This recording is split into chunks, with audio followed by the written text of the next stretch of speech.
Hello guys, welcome to my vlog. Ito po, latest update po para po sa North-South Commuter Railway po.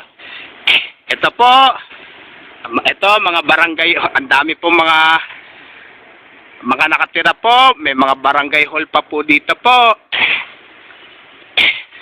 Kung bago lang po kayo sa aking YouTube channel po, huwag niyo pong kalimutang pindutin pong bell at mag-subscribe po. Kahit nanonood po kayo sa aking YouTube channel po, YouTube Reels ko, huwag niyo rin po kalimutan pindutin pong mag-subscribe po kayo. Ito po, ito may mga basketballan po. Apekto rin po yan.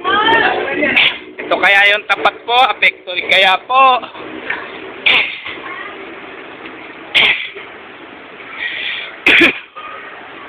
Ito hanggang ngayon, napakadami pa rin pong may mga nakaparadang sasakyan po.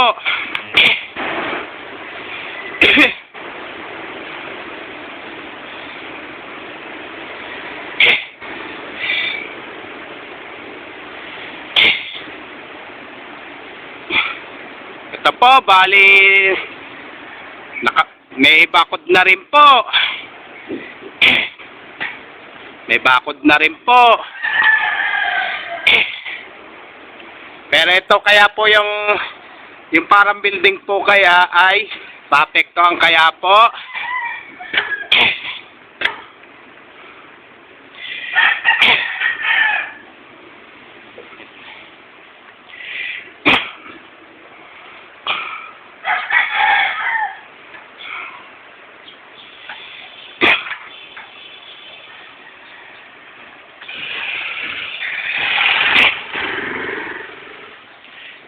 So, bali ito, yung iba wala pa, pero nakaprepare na po yung babakuran po.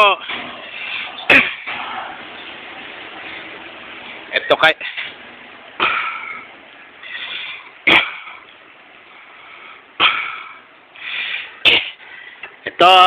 ito, bali yung iba nag-uumpisa pa lang po maghukay po. Ito po, pero ang dami pa rin pong nakaparada pa rin po sa sakyan po. Pero ito, yung mga barangay hall po doon sa malapit po sa release po, pati mga nakaparada po, ang sasakyan po ay talaga maapektuhan po.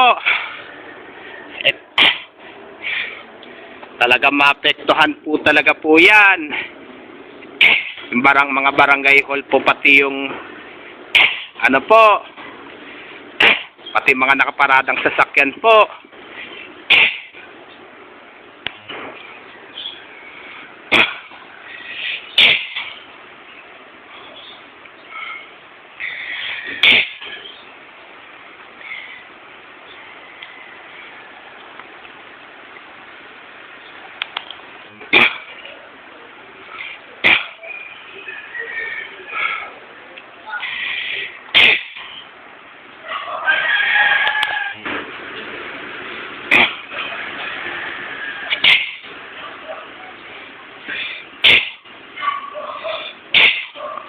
Pero ang dami.